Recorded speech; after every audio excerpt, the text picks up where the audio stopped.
You know who I was immediately worried about when it came to Midjourney? I was thinking about like, what job do I think this would actually really harm? Artists who are commissioned to do the covers for self-published books. Oh, 100%. Because when I was self-publishing a book not so long ago, what my book designer was like, "Hey, I want to use some images from Midjourney here and see if we can make something great." If people are watching this, to go to Google and type in monkey selfie, and go look at Oh, this. I know that image. It's amazing. Like you have to see it. It's such a good photo. It's like It's it's like the perfect monkey selfie. You could not AI generate a better monkey selfie. smartest monkey ever. There actually was a study done, and this was probably 10 years ago now, but they looked at how much time it would take you to read the privacy policy of every website and app that you interact with. And it would take you 8 hours to just read them. And then they calculated like cost of that, hourly wage, and it was like billions of dollars.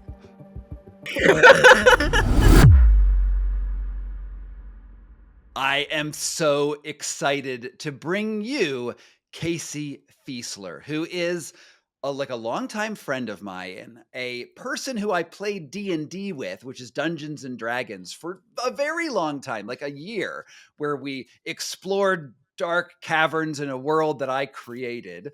And not only that, Casey Fiesler is like a sort of a big deal in the world of media and information sciences and AI and tech ethics. And she's not just a cleric who runs around in my invented world. The other day, she was doing like a very like popular TikTok thing. She has cool dances that she does, and she also like marries cool dances with informative content about how we think about AI and tech, which is an interesting combination, and you should totally check out her channel. But the other day, she was doing this thing on Dan Ariely and the academic conflicts with his research, and she inspired me to do a whole podcast about it, and was like, "Hey, why have I not had Casey on the show to talk about her own work?" Lo and behold, I got her to come onto the podcast and talk about her work. Casey's amazing. I've always loved hanging out with her. And we're just going to jump in and see where this conversation goes, because it can go like 30 different directions. And I promised to try to suss out from her the fan fiction that she has gotten very popular for over the years, but has never disclosed who she is in the fan fiction world, because she's a famous professor and a fan fiction person, but you can't know what those two things are. So maybe Scott Carney can investigate that, but she's told me that she probably will not. Casey, thank you so much for coming on to my show. We're going to jump right in with like a tech question that has like graded on me for a long time. And I'm hoping that you can help like sort out some of the conflicts here. Last year, maybe it was 2 years ago, the Authors Guild, which is like the big group of all the authors out there who they occasionally file lawsuits, and they sometimes help with legal issues that authors might have. They filed a lawsuit against tech AI companies that are training data for these large AI models that, ChatGPTs of the world. They filed a lawsuit against them saying that you cannot comb through Scott Carney's books and use the data from there without my permission, because that would be plagiarism. And I worried that this, well-meaning, because it's trying to protect authors from like the impending doom that's coming from us from the AI world. But I worried that this was going to sort of mess up the whole concept of training in the first place, because I got a bachelor's degree, and then I got a master's degree, and I almost got a PhD. And I read a lot of books where I was training on what's the difference between that training and AI training. And let's see where this goes. What an interesting question. And that is actually a very common comment that I get on my videos about issues around training data and AI. Like, how is this different than me like reading a bunch of books and learning from them? Well, one thing is, from a copyright perspective, which is what these lawsuits are based on, um, when I read a book, I am not making a copy of it, even Mhm. even briefly. Mhm. Um, but when data is being scraped from the internet or from Google Books or something like that, that's a copy, and so suddenly Mhm. copyright becomes relevant in a way that it's not if you just read a book. Um, and it's not just the Authors Guild that's involved in lawsuits like this. There's a number from independent artists. There are some from individual authors. Getty Mhm. Images is also another big one, and I actually think that that's the lawsuit that's most likely to happen sort of first. Um, and there is a lot of What's going on with the Getty Images lawsuit? What's that one about? Yeah, so Getty Images is the um stock photo site Mhm. that lots of places use to like license images for, use in things like news articles and that sort of thing. Um so their Getty Images are definitely in these training data sets. And Oh, for sure. Mhm. one of the reasons we know this is that there are some types of prompts that you can use in these AI art generators where you'll end up with an image that actually has a sort of garbled version of the Getty Images watermark on Oh, it. I saw this on your TikTok. I did. Yeah, it's totally like, it says like sort of like, yeah, almost Getty Images in like the lower right corner with like a copyright symbol, like when you put in like picture of Britney Spears or whatever, and that'll show up. Yeah, totally. They're clearly doing it. Yeah, and so I actually think that um of all the lawsuits, so okay, let me back up a little bit. What these kinds of lawsuits are going to come down to is whether the use of these images, books, text from the internet, etc., whether that is fair use, as Right. opposed to just blatant copyright infringement. Hmm. And for listeners who might not know this, fair use is the copyright exception in the United States.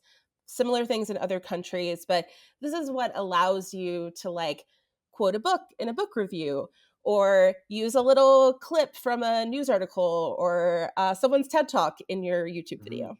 And Right. this happens all the time. And the idea for fair use, the standard is that it needs to be transformative, right? It means you need to take something from a book or from a song or whatever and change it. And transformative is a weird word, but that's the word, right? Change it into magically into something else. Change a news story into commentary, change Britney Spears into Batman. Like whatever it is you do, you change the thing and then it becomes suddenly okay. But as I understand it, fair use, there's not like a standard for what fair use is, right? It's called an affirmative defense, which means that's my cue for you. Is it which means So bum bum it's bum. yeah, so it is a defense, but it's decided on a case by case basis. So fair use does not have any bright line rules. People sometimes think there are, like, oh, Mhm. if you're not selling it, it's always fair use, or oh, you can use 10% of something. All of those are made up. Mhm. There are different factors in fair use, and they include things like, is it as part of them, is it educational, is it commercial, is it going to harm the market for the original, how much did you use, and transformative, which is the correct word. Mhm. So transformativeness is typically considered sort of the most important part of a fair use analysis, though not the only part. Mhm. um, and one of the reasons that I think training data is an interesting case for in thinking about transformativeness. So a lot of people are actually comparing what's happening here to the a big lawsuit about Google Books. Mhm. So Google Books, big Copied lawsuit because everything. They because they copied copied all the books, right? they were awesome. It was like the Napster of books. I loved it. You could just put in like a random sentence that you remembered from a book and it would pop up in a Google search and then you could read the whole book. I loved it, but Yeah, you apparently it can't wasn't read the whole cool. book anymore. But they Yeah. but they did actually, like, Google Books still exists. Mhm. So they did win that lawsuit. And one of the reasons is like transformativeness. It's your take, and actually it's very similar lawsuit with Google image search, because there's Mhm. thumbnails of images, those are copies. And for both Mhm. of these, it's considered transformative because you're taking a magazine cover or a book and you're creating a search engine. Mhm. So like the point of Google Books isn't so that people can read books, it's a search engine for books. Right. But with something like an AI art generator or anything, you're taking a piece of art and you're making new art. You're Mhm. taking a book and you're making new text. And so there's an argument that it's actually not as transformative as other types of I know uses. that seems so narrow, like that's a razor edge, because I see it as in, you just said you're taking text and you're making new text, which sounds transformative to me, right? It sounds like Well, and also like the so another one of the factors is amount used, and like mhm, amount used is going to be quite small here for any like individual sort of thing. mhm, um Another factor is market harm, which is it mhm, harming the market for the original work, or is it preventing the original copyright owner from making money in some way? And actually, one of the reasons that I think the Getty Images case, that Getty has a better case than some of these other contexts, mhm. is that in theory, OpenAI could have licensed all those images. They could have paid Right, for them. right. That would have So been very expensive, but they could it have would done have it. been very expensive, but they could have.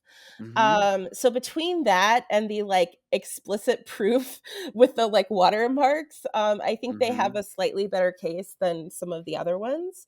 Um, And what do you think? So, also, I want to go back to your intro here for a second, because listeners, Casey also graduated law school. I don't know if you're through the bar or not, but she's actually could have been, or maybe is, a lawyer. Is that right? I did pass the bar. I'm not Okay. licensed anywhere now though, because I do not want anyone to ever expect me to do legal work. I've never That practiced. that's too bad, because I always need lawyers, and we can get into that. Yeah, you would not want me. It turns out that like practicing law is a thing that you kind of learn on the job. Like I don't actually know how to do Mhm. anything useful, so. All right. Well, I'm not hiring you then. So where do you think these cases are gonna go? Like, if you're gonna predict, like, how does because obviously the technology moves in one direction, and then the law comes in, is like, maybe we can rein it in, maybe. Um, will it be reined in, or if there is a case here, will it just, end up being hosted out of Saudi Arabia or Montenegro, or that weird oil platform that's sort of a country in the middle of England and France? I I really don't know. Some, you mentioned like, oh, this feels like a sort of razor's edge here. Like there have been so many fair use cases that could have very easily gone the other way, Mhm. that would have like changed the course of history. Actually, my very favorite example of this is Sony versus Universal from the 80s. What happened It was there? so it was actually about Betamax, but I'm going to assume that most people don't know what a Betamax is, so think VCR. Okay. Yeah, right. uh, I so don't really I know what the word is, but I've never seen a okay, Betamax, but you know so what a yeah. VCR is. Yes, of course. Yours, but but um, but but my millennial, and Gen Z listeners may not know. It is a tape that rolls and moves the tape through, and then you watch things like Netflix shows, but not Netflix shows. You got them from Blockbuster. Okay, that should explain it. yeah. So, um, and you could actually tape things off of television. Mm, So for example, when I was a kid, we had every single James Bond movie on VHS tapes from a VCR taped off of TBS. So every James Bond movie I watched as a kid had 5 minutes of Sanford and Son at the beginning of the tape. totally. So it's off TV.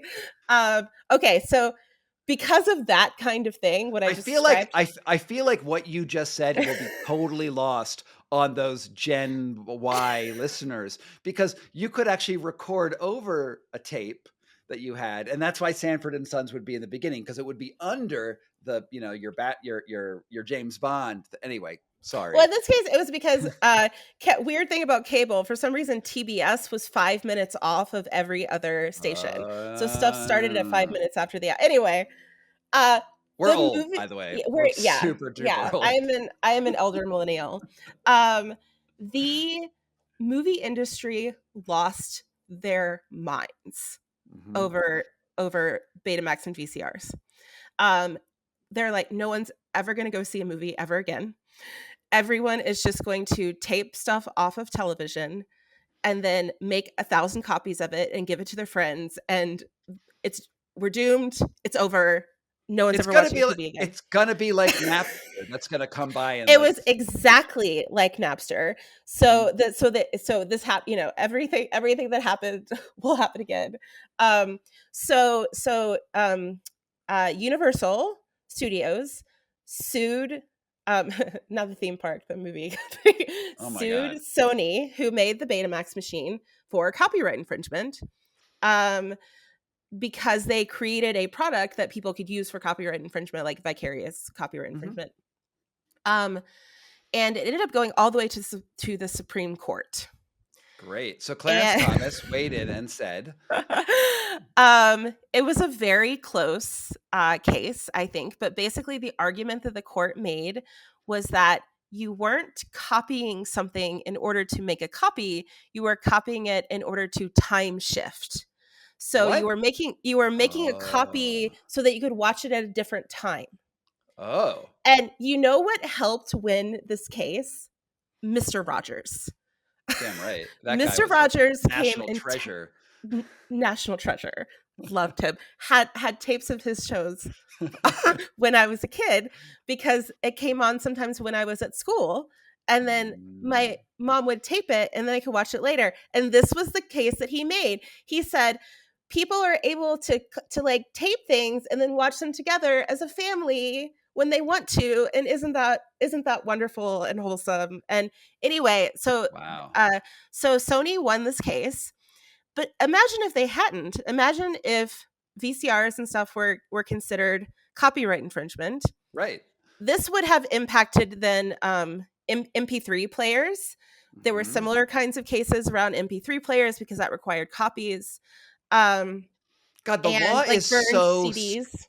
the law is so strange. Like, you get these like landmark decisions, which you're like, should I be able to like actually use a VCR and copy my thing so I can watch it? But like, and then they decide on this like super random sort of like narrow thing, because time shifting is not why I used a VCR. Like, that's not why it was to steal content from TBS, like literally, and then watch it whenever I wanted to. And it's and like, a lot of legal decisions go like this, like Roe v. Wade. When that was law, it was about medical privacy, not the right to abortion. And yet these decisions that go on one side sort of, have these social impacts that are so much bigger.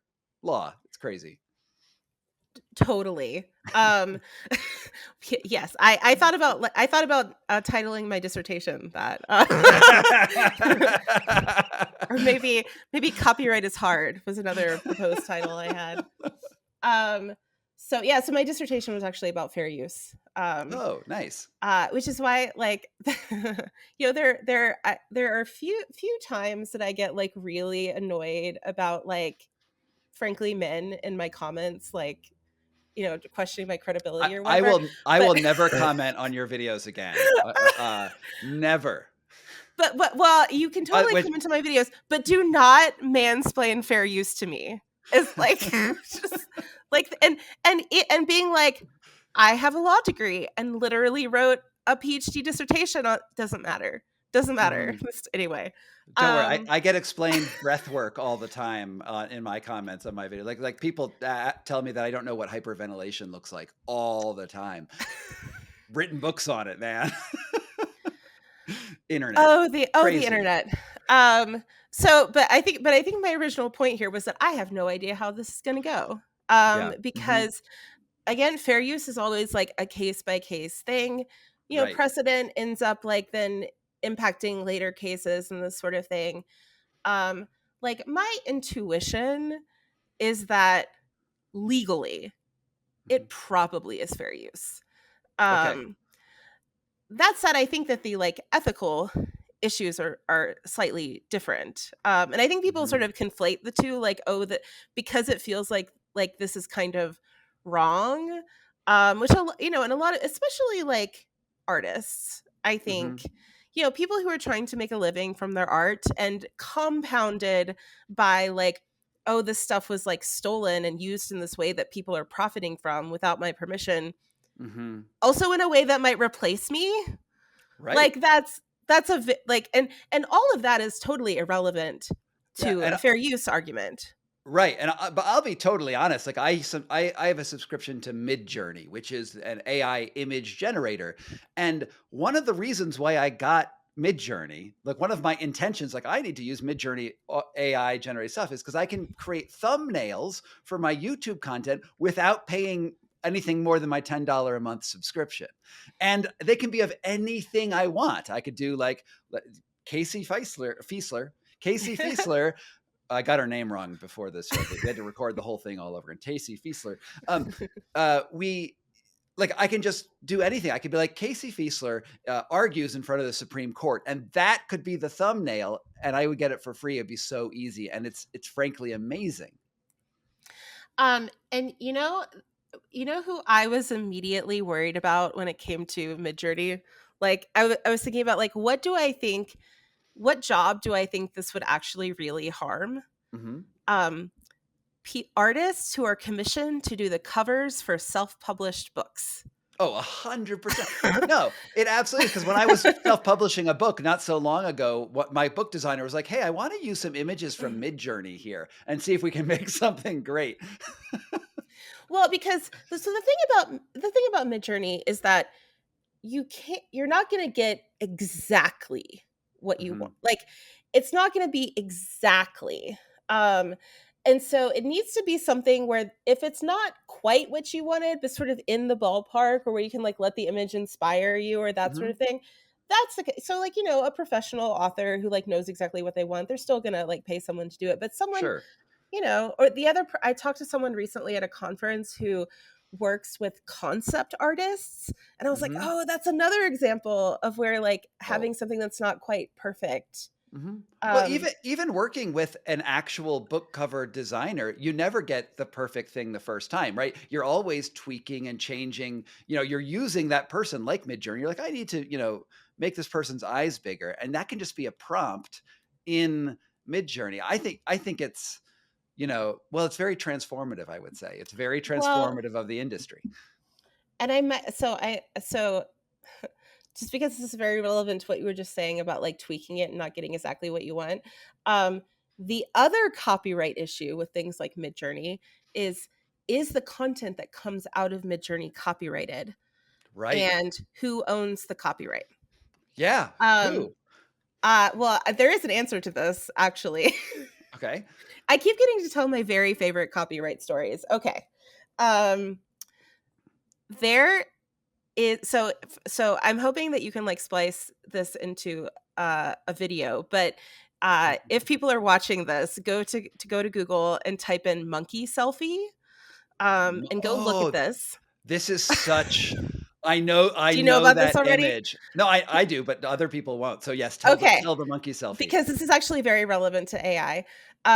So there was this photographer who was like, you know, jungle photographer, puts down his camera to, I don't know, eat lunch or something, and a monkey picks up his camera and takes a selfie.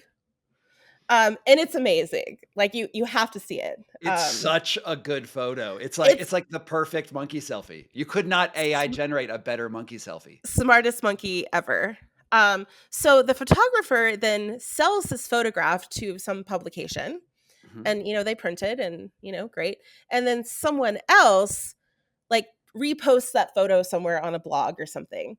And so the publication sues that person for copyright infringement for copying the monkey selfie.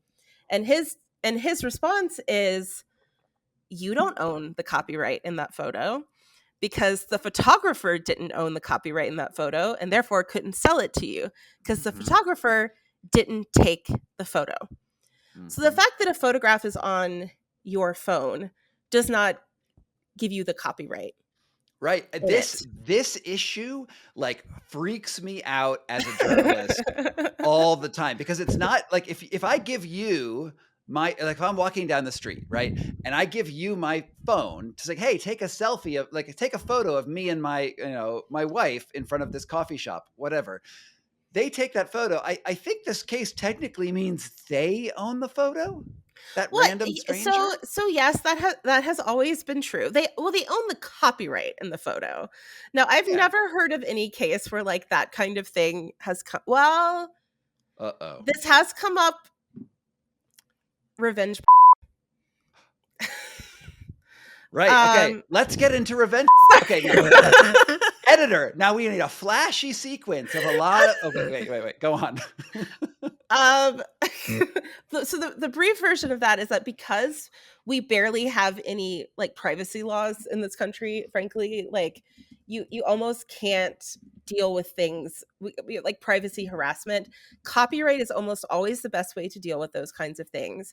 And so if someone like posts, a video of you online somewhere, and I'm like doing something sexy. and Something. yeah, Yeah. exactly. Mhm. So let's say that like you take a sexy video for your wife, and then like bad things happen, and for some reason she decides to like post this online Yeah. somewhere.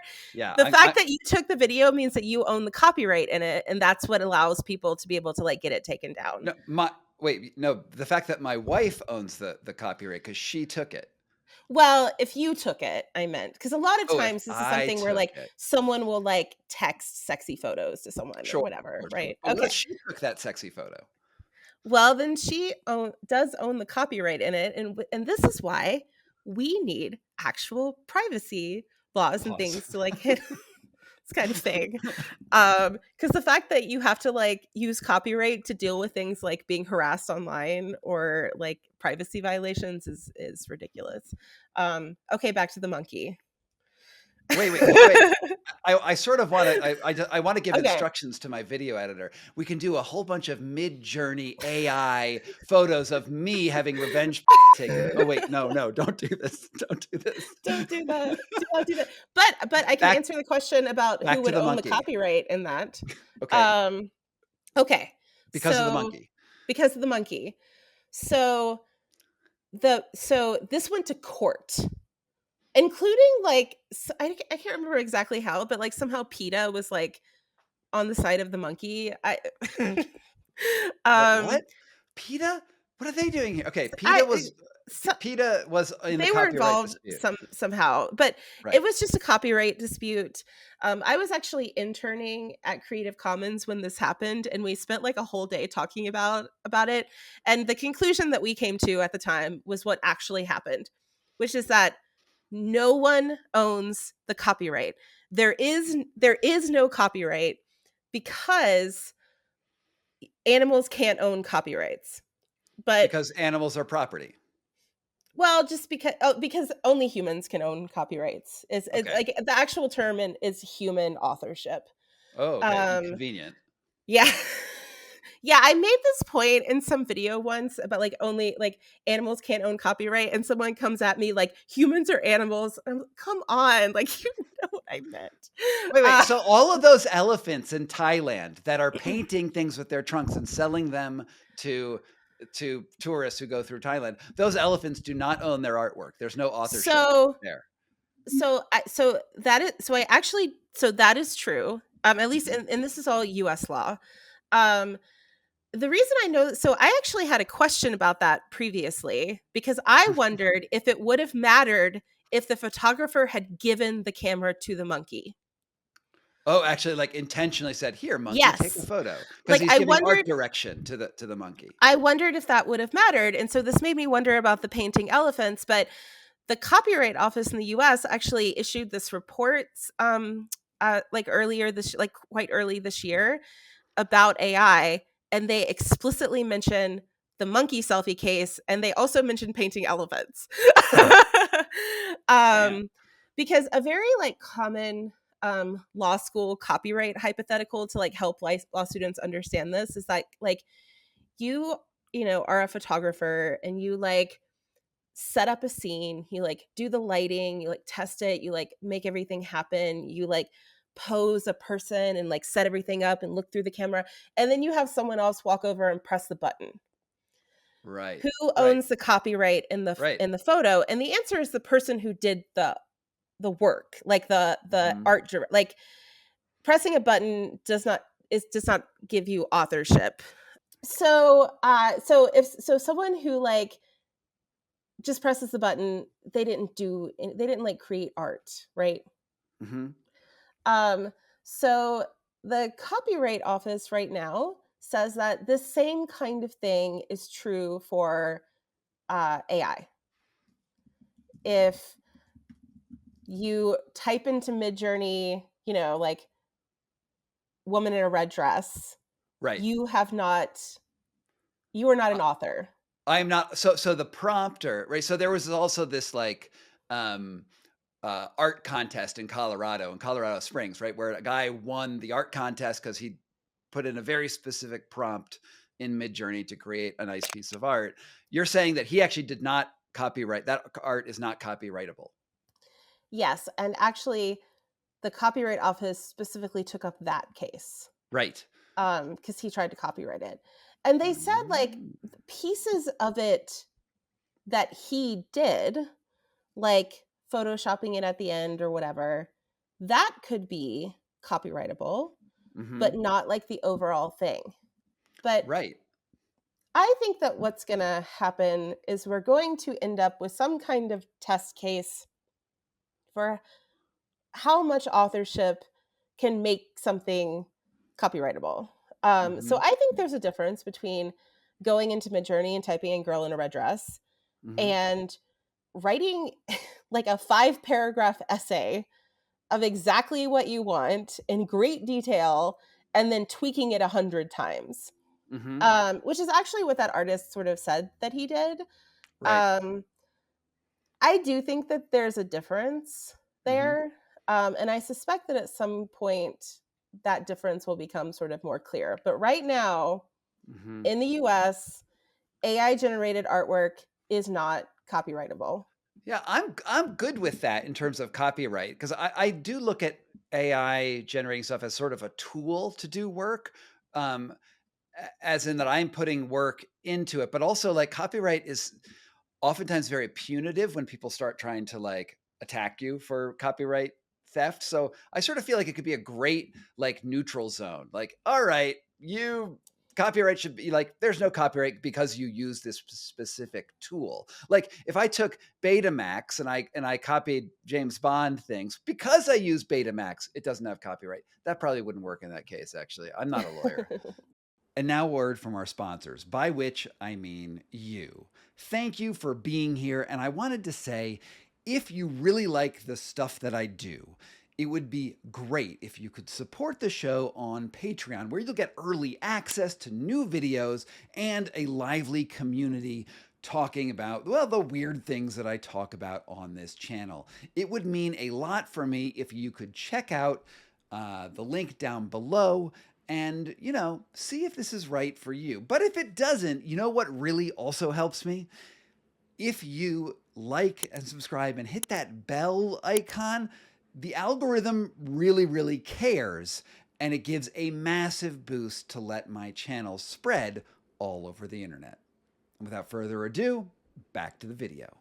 All right, I have another question for you Yes. because so I don't know if you've seen this season of Netflix's Black Mirror. It is awesome. Like, actually, no, not the whole thing. Actually, it's the first episode Yeah. in it, and I think it's called like Jude is ugly or June is Joan mean. is awful. Joan is awful. Right. Okay. Yes. This was a great episode. And if anyone is watching, listening to us right now, just turn off the podcast and go watch that episode because it's so good. Um, uh, uh, after you subscribe to Also, Casey. we're about to have spoilers probably, so. Oh, yeah. Yeah. No, there are spoilers that are coming up. So definitely go watch the show right now. Spoiler inbound. All right. Anyway, the whole point of Joan is awful is that basically AI generated Netflix shows are basically being recorded because of all the data that you give up to the platforms, right? And there's some plot holes here, but let's just go with it for a bit. So, and because people signed away their rights to, like, because we all did those contracts, right, when we signed up for Netflix, that they're 80 pages long, but we just signed them. And because that happened, Netflix was able to create a show of Joan casting AI generated Salma Hayek and other great actors and actresses in this content. And there were no people involved. And that it was, and they made Joan do bad things, essentially, right? They just dramatized her life. Now, the thing about this show, which really, actually, we can talk about a lot of things here, but one thing that really got me is this the future that we're going towards? Like, are we going to a future where all of the content that we access online is actually AI generated and it's specifically for you or for me? This is really funny because I do this teaching exercise that I call the Black Mirror Writers Room, Nice. where students create Black Mirror episodes. And years ago, like before we were really talking about generative AI, um, we came up with this episode as a group in class where the premise behind it was that political advertising in the future is all procedurally generated. Oh my Um, God, that's even creepy. Okay, okay, go this on. was around the time of Cambridge Analytica, and Right. also around this time, so it's like 2018. There was this big story about procedurally generated kids shows on YouTube. Which Do you remember exist. this? No, Yeah. those exist, Well, yeah. they do exist, and there's this amazing like piece about this because they get really creepy and weird, like really creepy and weird. But there's this huge amount of procedurally generated kids content on YouTube. So we'd been talking about both of these things and like targeted advertising for politics because of Cambridge Analytica.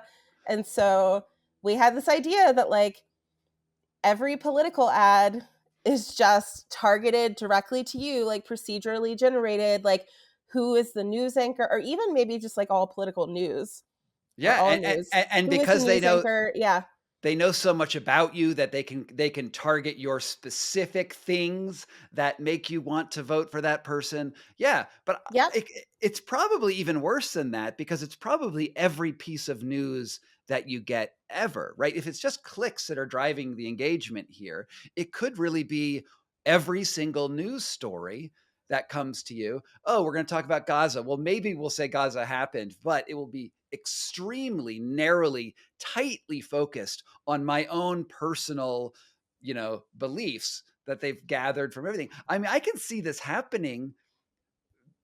After playing with Midjourney, I feel like it's just around the corner. Like it's just a couple tweaks to the algorithm. I like recently heard someone speak about AI ethics, and someone asked like, what do you think about like misinformation, like what can we do about it? And they were like, nothing. we Oh, just wait. need to we just That's need it. to yeah, like, well, like the point was that there's nothing you can do. Like we just need to Uh, prepare to be in a like post truth world. yeah. um and It feels like we're already getting there. Like I was thinking this last night. I was literally up from three. I have an Aura ring, so I tracked my ruminating. It was from 3 to 5 a.m. thinking about how bad the information is that we're just getting from the internet right now. Like I feel like news sources are lower quality, videos are lower, everything is like lower quality, and there's more and more bullshit coming in. I don't know what's true anymore. and people just, so actually here's a concrete example of when I just like got so depressed about this. Did you hear the rumor about the Ebola outbreak at Burning Man? No. Okay, well there was a big rumor.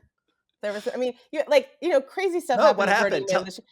Yeah, it Okay, was so muddy. I It mean, was yeah, funny. right, okay, but in the midst of all that, some random person on Twitter photoshopped a tweet from the CDC, like a warning about this Yeah. Ebola outbreak, and then they tweeted this like image and said, the CDC just tweeted this and then deleted it, but I got a screenshot.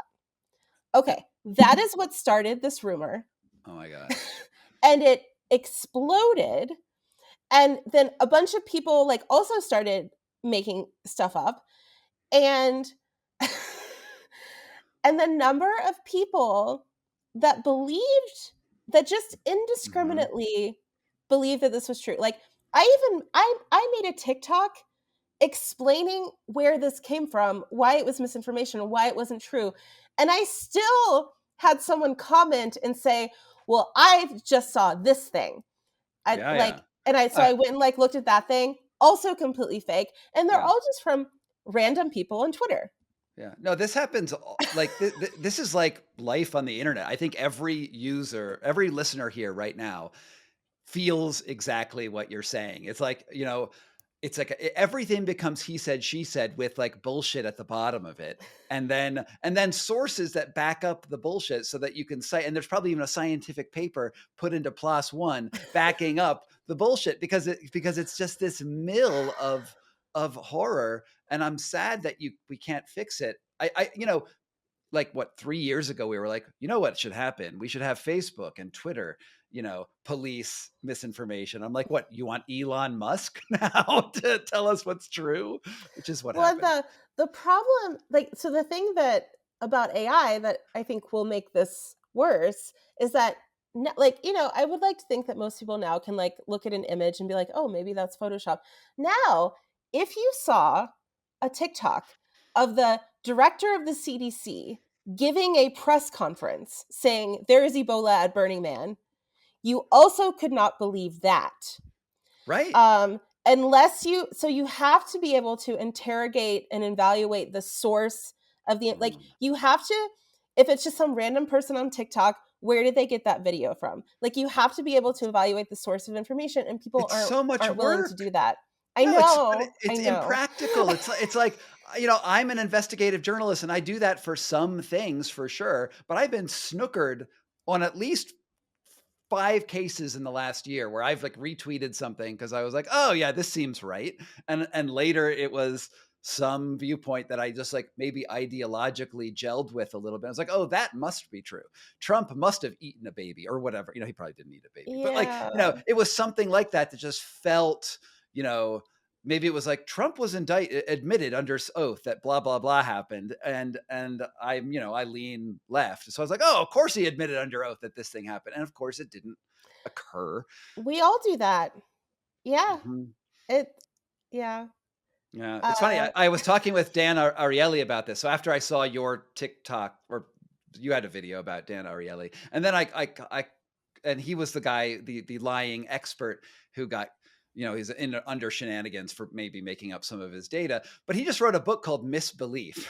and it just came out like last week or 2 weeks ago about how we like don't believe things anymore because there's nothing to trust. And it's like, oh man, even the lying experts are like, what do we, how do we deal with this?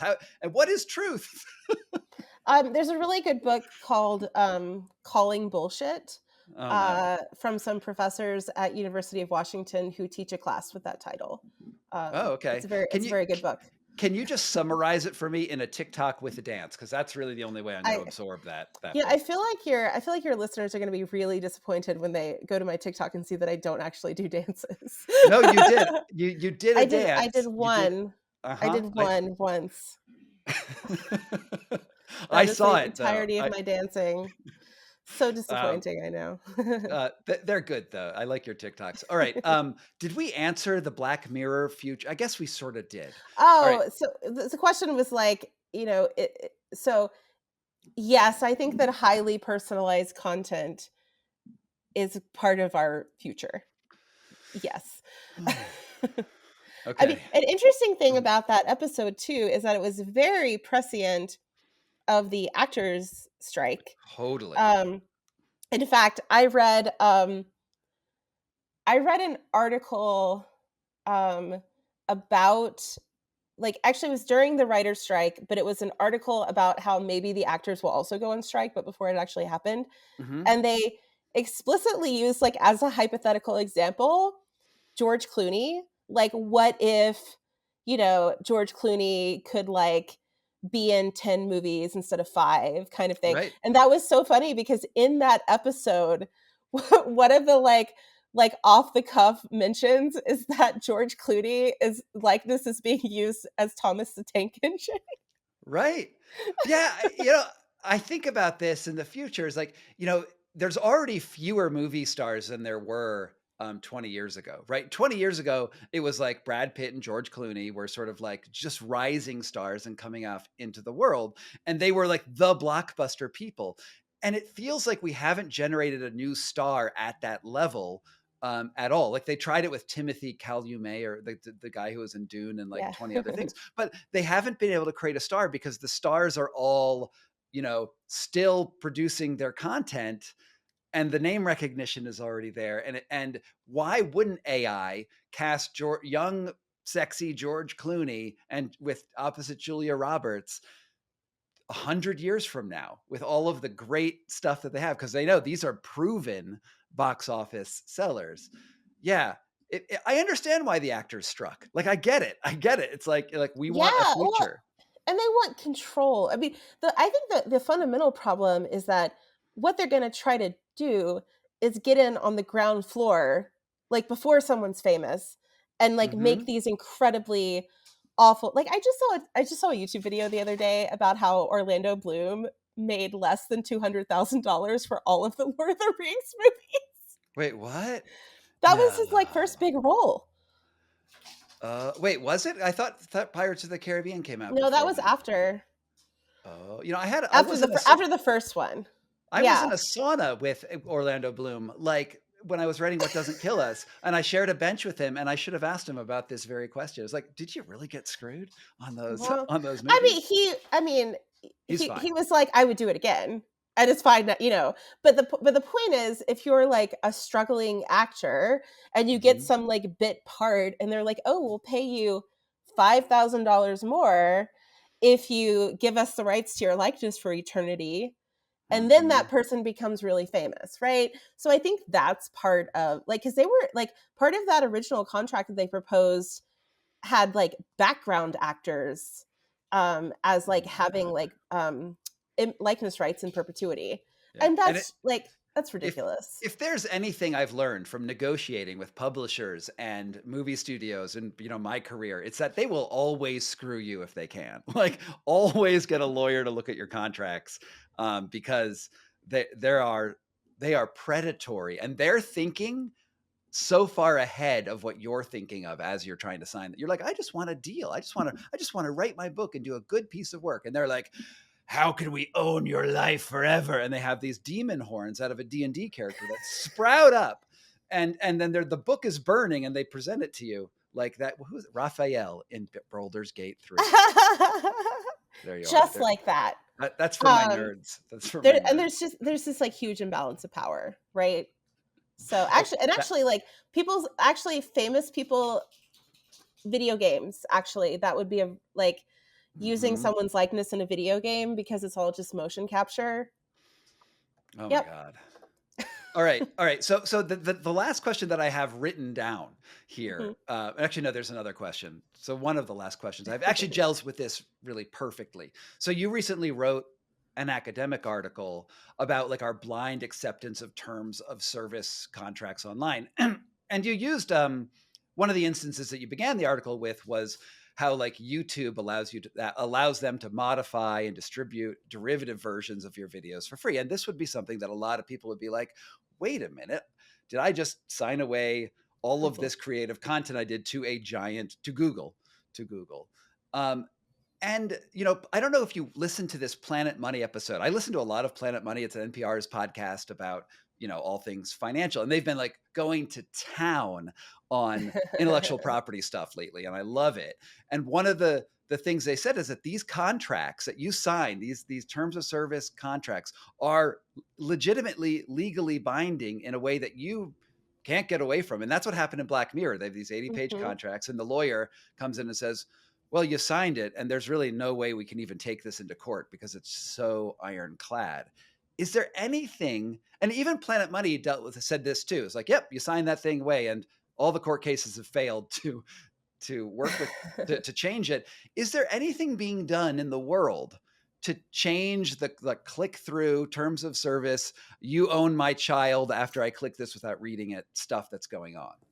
Um, so so in theory, a contract can be so bad that it's considered unconscionable and therefore not enforceable, but there's a pretty high bar for that.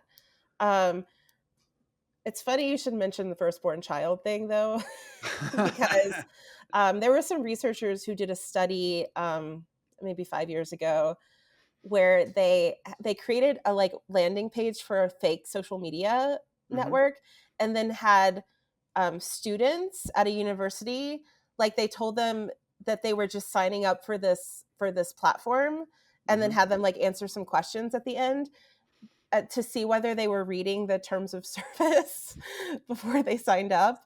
And one of And the they things it weren't? had, they no, they were not.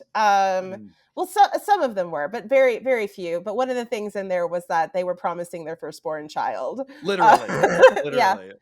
but people don't read them, which like is completely understandable. There actually was a study done, and this was probably 10 years ago now. Um, but they looked at how much time it would take you to read the privacy policy of Oh, right. every website and app that you interact with.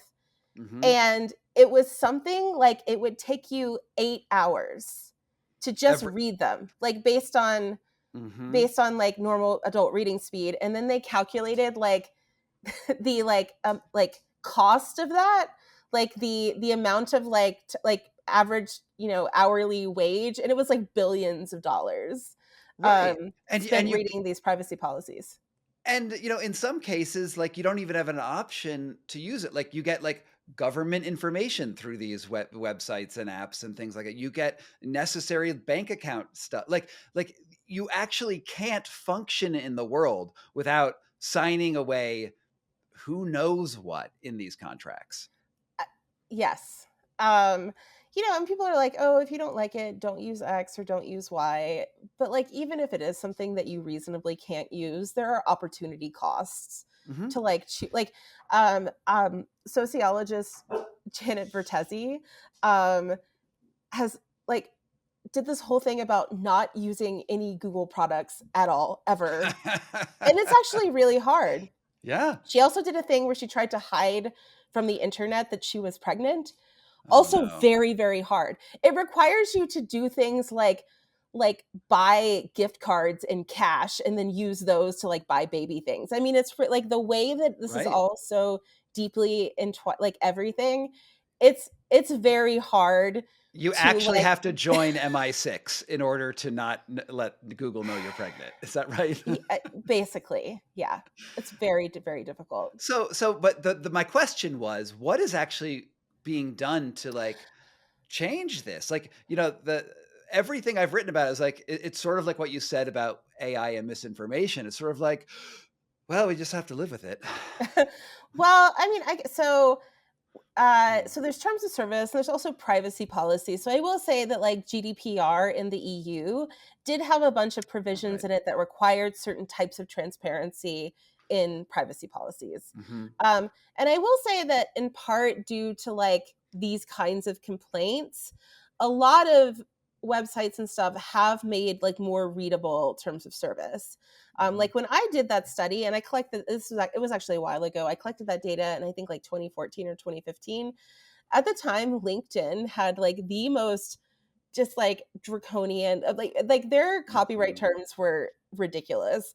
And not long after that, not because of my paper, but they changed them and also like made a quite readable Oh, version of it. wow, great. um and you'll see that in a lot of places, because it's not just that they're long and that people don't want to read them, but also like the How are you average going to reading understand them? level. When I did the study, the average reading level of terms of service was a college sophomore.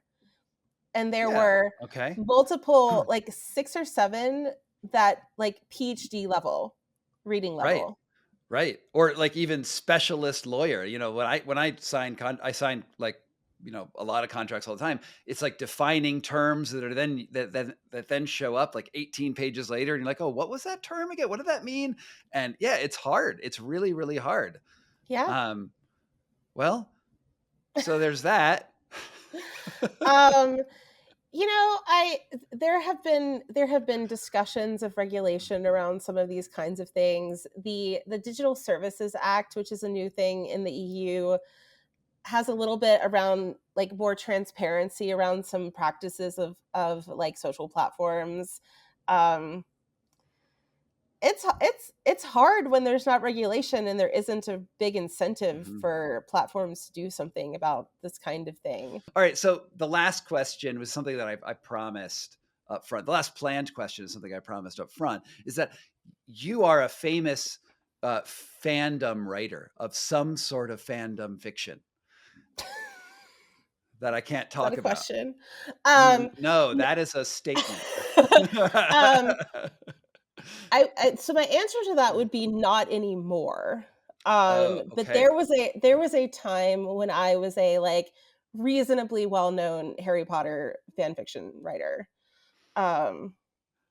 Harry Potter, which is a famous. So you were taking story, a world created by a writer named J.K. Rowling, and then you were learning on the data that she created, and then after training on what's the world it's in, Middle Earth or whatever Harry Potter world that was, you created fan fiction. How is fan fiction different from AI, and what's going on there?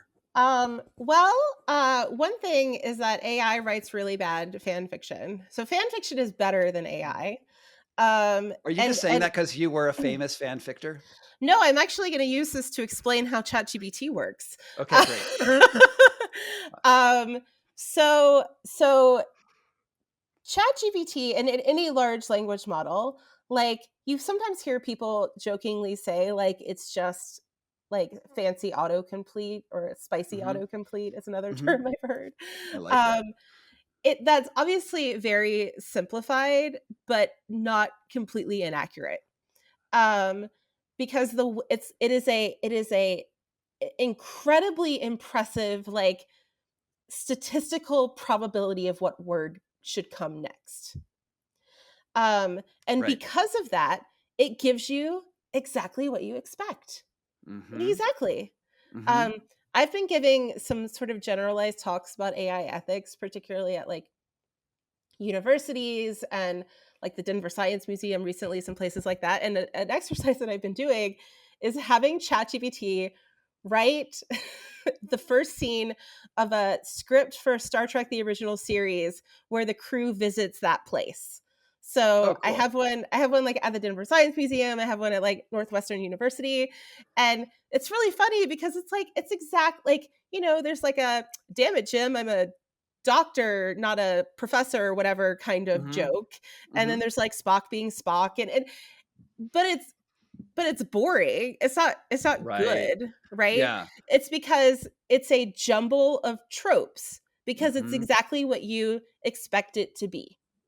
But that could be fixed at some point, right? I mean, you could include a twist in the first, with your Well, long you enough can prompt. prompt it. Yeah, I mean, you can prompt it. And actually, somewhat like I made a joke in a TikTok once about like how ChatGPT writes bad fan fiction, and someone was like, "Oh, but you're doing it wrong. Like you need to write like at least 500 words of exactly what it should be, and then like it gives you something, and then you tweak it." And I'm like, "It sounds like you just wrote some fan fiction. Right. Well Right. done." It does. Like It does. like back It to does. the like human authorship thing.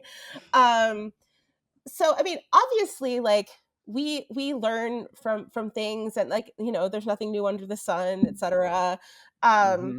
And interest. I mean, and the same copyright exception, fair use, that might make training data legal with respect to copyright is the same thing that allows fan fiction to exist. Right. However, by and large, obviously not across the board, but a lot of fan fiction writers are very upset about their fan fiction being used in training data for AI. Because because, and this was actually a really big part of my dissertation, there are very strong social norms in fandom against commercializing fan fiction. Hmm. People should not make money from fan fiction. And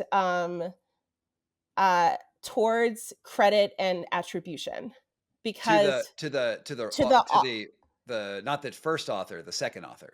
yes, The well, right. both really, Hmm. because fandom it's a gift economy. Like the whole thing is based in the idea that like payment is in credit. Like you're not getting paid for your work, but you get the love, you get the attribution, you get the credit.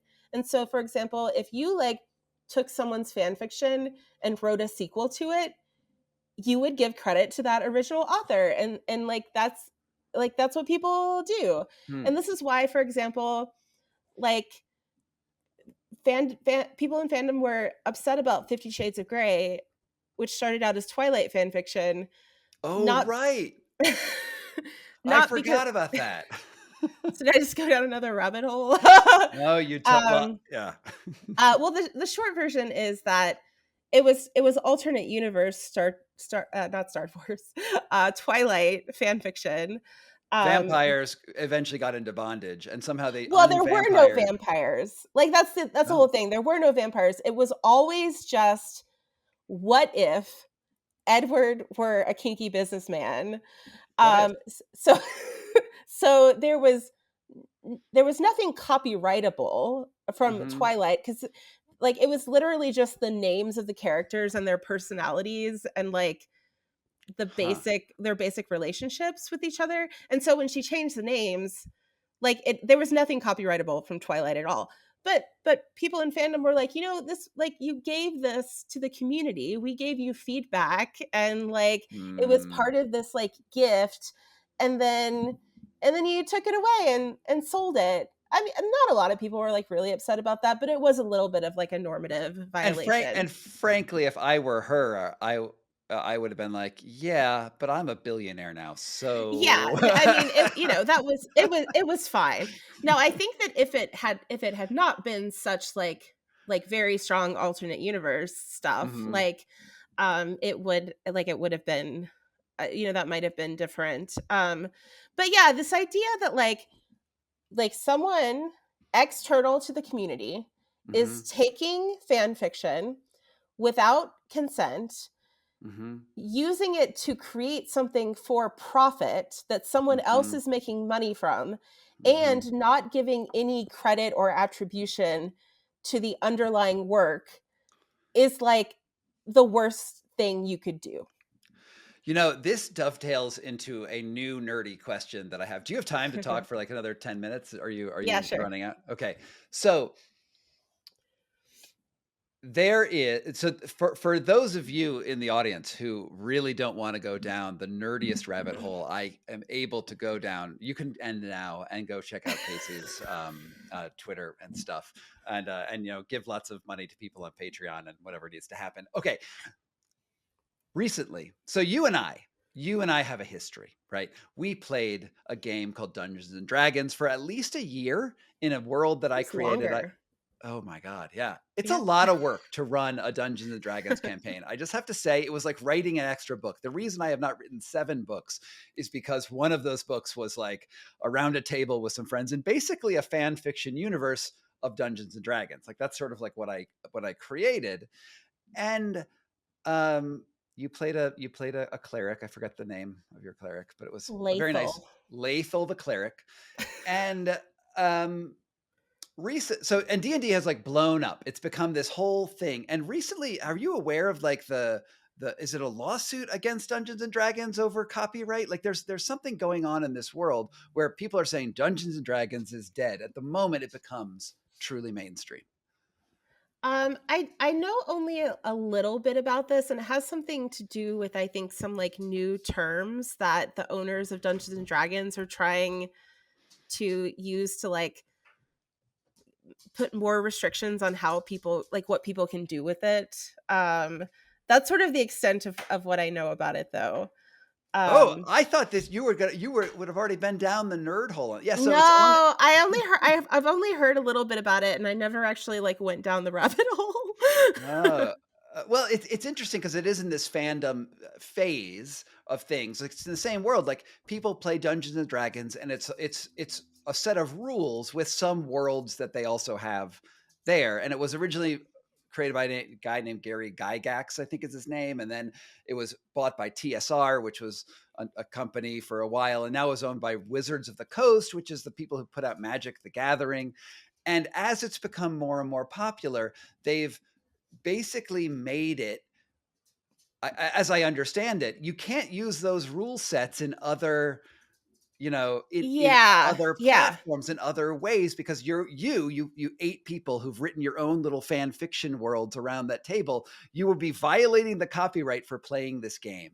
And that, I mean, It's a bad look. Um, like, it's for the same reason that, like, okay, so fan fiction is almost certainly fair use for lots of reasons.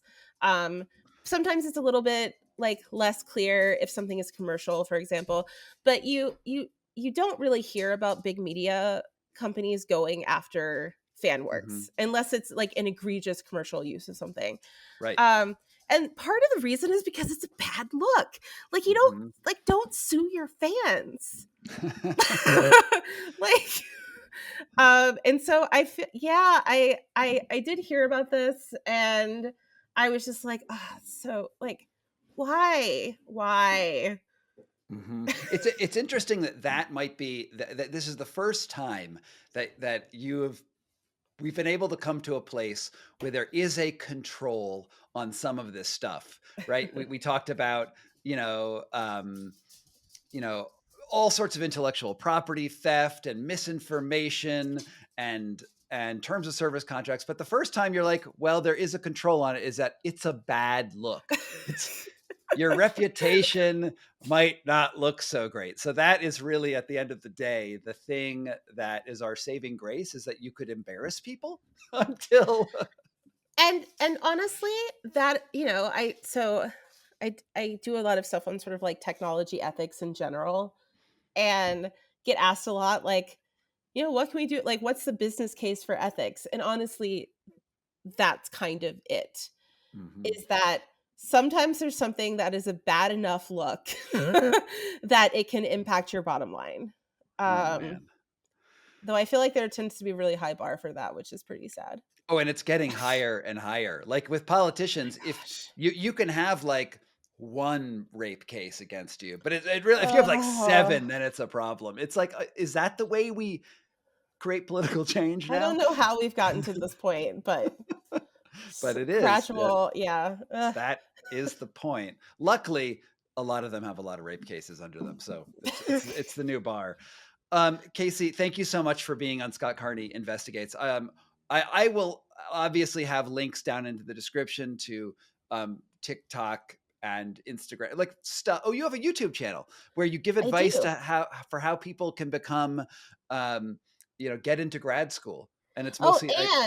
but I will Mm, say that, so I do have a handful of video essays too. mm. And because I didn't get to talk about this, I will just tell you that I have an entire video on my YouTube channel about fair use as examined through a fan fiction wolf erotica copyright case. But do you actually have any wolf erotica in this? Because that's really why I'd be going to that video. Um, very little. Oh, that's too bad. Well, go to it anyway, guys.